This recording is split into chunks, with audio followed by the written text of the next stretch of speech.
Anda kembali menyaksikan Special Report. Saya ingin kembali ke Pak Marsudi. Pak Marsudi, Bali warganya mayoritas berpenduduk merupakan non-Muslim atau beragama Hindu. Apakah Pak Marsudi melihat kedatangan dari Raja Arab Saudi, Raja Salman ini tidak hanya sebenarnya bukan hanya ingin berlibur, tapi juga ingin melihat bagaimana keanekaragaman di Indonesia dan kita tetap bisa hidup bertoleransi antar umat beragama?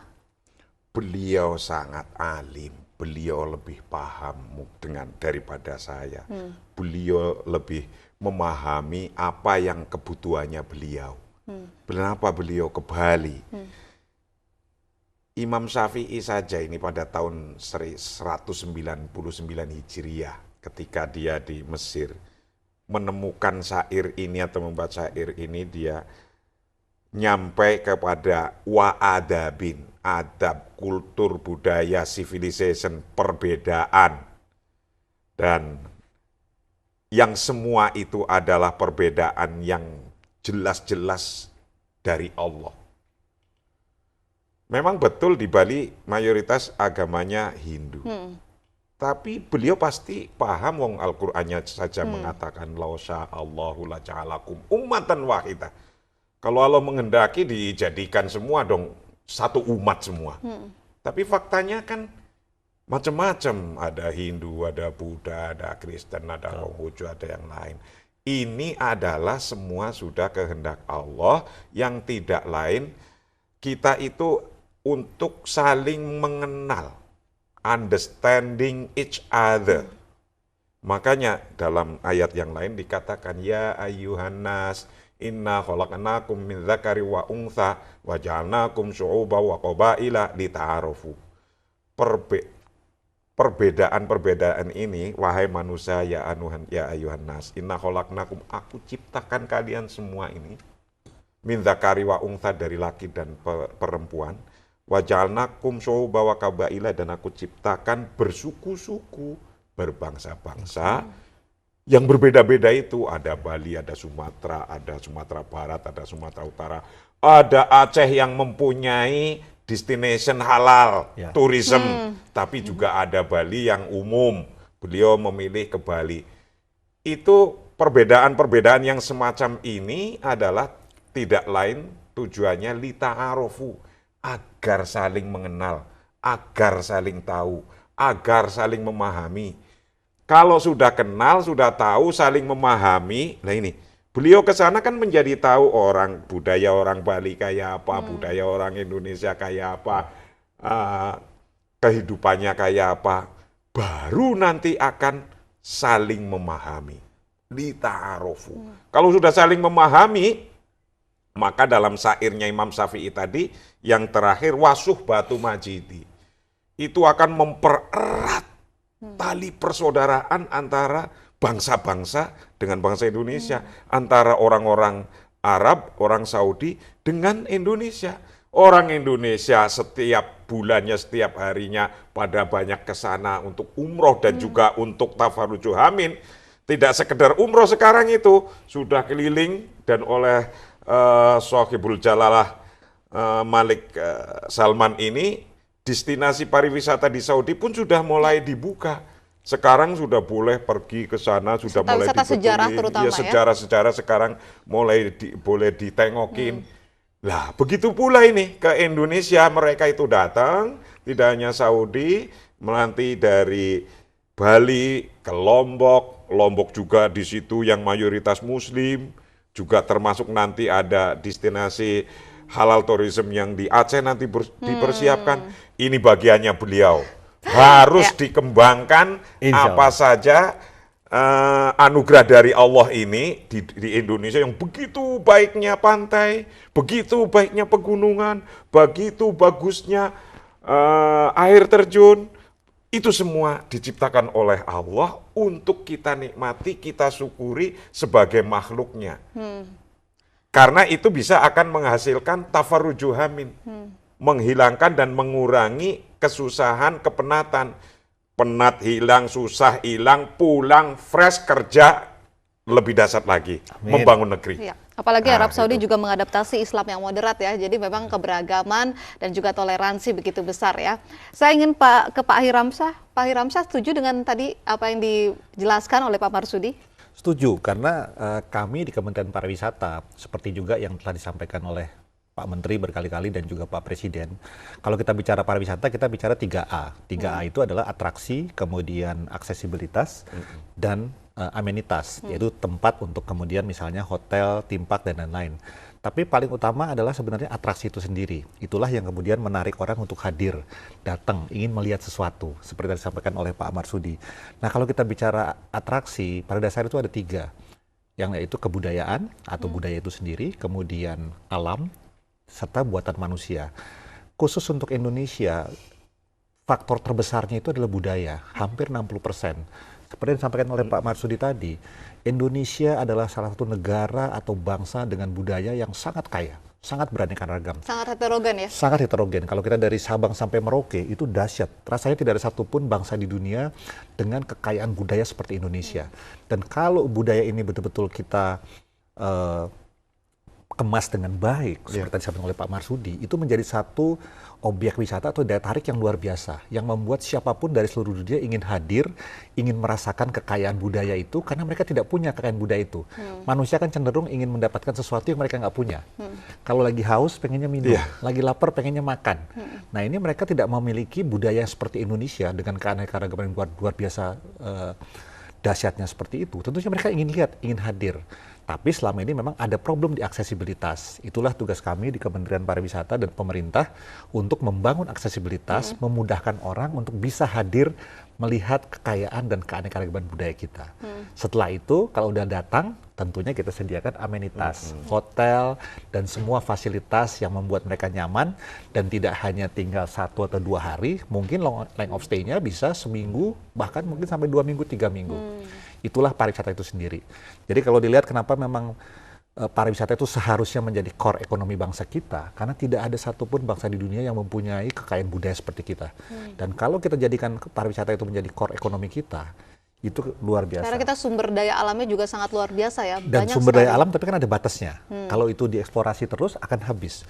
Tapi budaya seperti tadi disampaikan oleh Pak Marsudi, itu semakin kaya, semakin dia bersilaturahmi, semakin dia berinteraksi, justru menambah kekayaan budaya itu sendiri. Dan budaya itu kan akan long lasting. Ini yang sebenarnya kenapa kemudian Pak Presiden sudah menetapkan sektor pariwisata menjadi 1 dari 5 sektor unggulan yang diharapkan di tahun 2019 menjadi penghasil devisa nomor 1, menjadi penghasil PDB nomor 1, membuka lapangan pekerjaan juga yang terbanyak, dan yang paling penting juga membawa manfaat buat rakyat seluas-luasnya. Seberapa besar potensi devisa yang didapatkan oleh Indonesia, terutama dalam kedatangan Raja Salman bersama 1.500 rombongannya ini?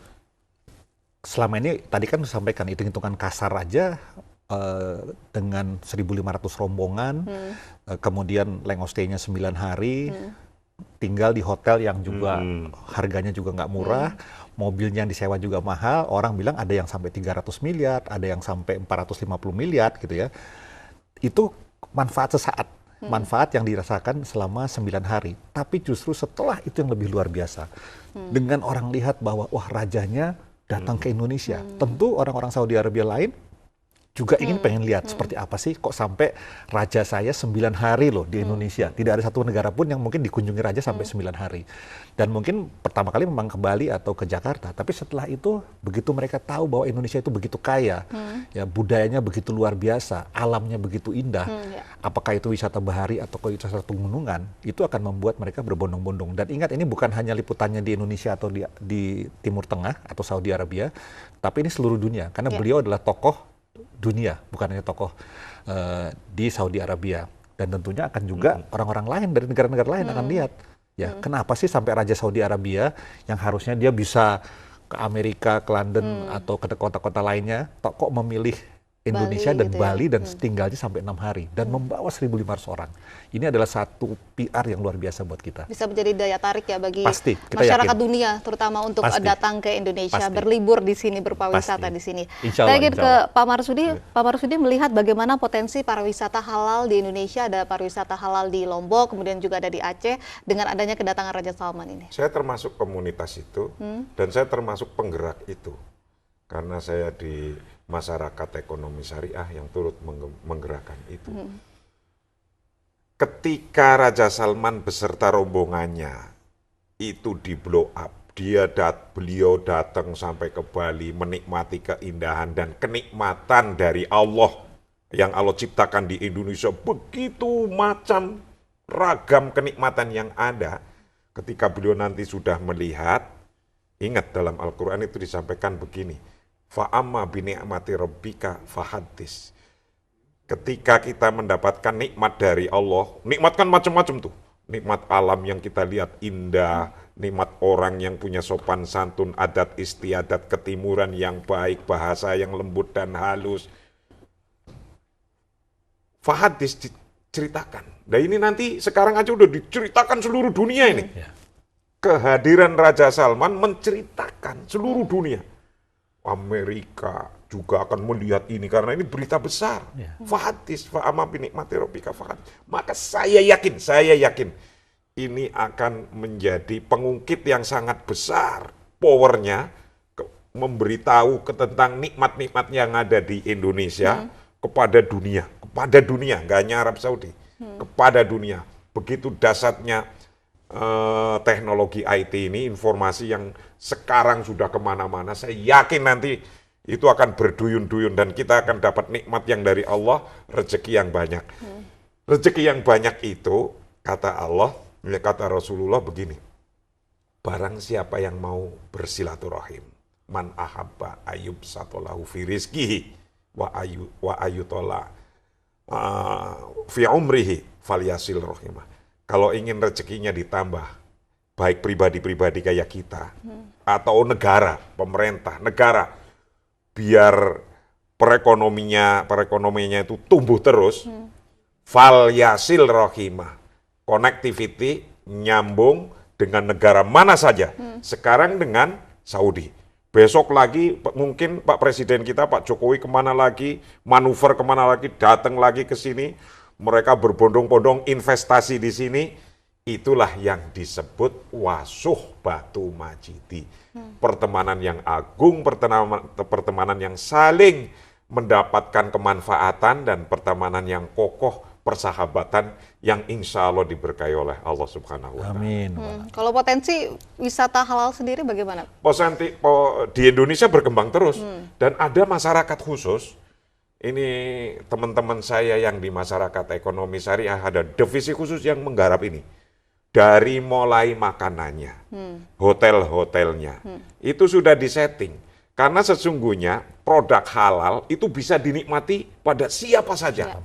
Siapa saja, malah tidak terbatas yang menikmati produk halal ini. Tidak ada batasannya, siapa saja malah boleh.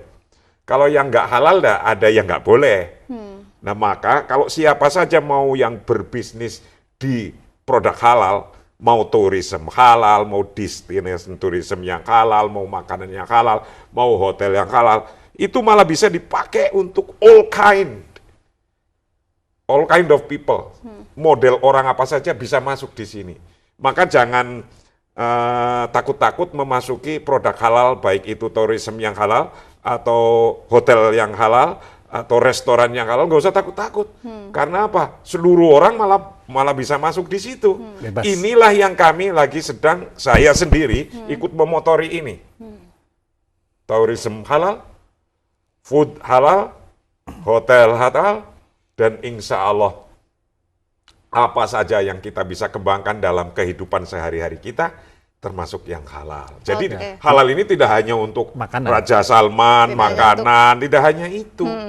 Tidak hanya untuk Raja Salman saja yang dengan rombongannya ke sini, tapi untuk semua di dunia. Orang Amerika juga walaupun nggak Islam, nggak apa, orang Eropa nggak Islam, nggak apa, bisa masuk semua. Kita akan lanjutkan perbincangan ini, tetaplah bersama kami di Special Report.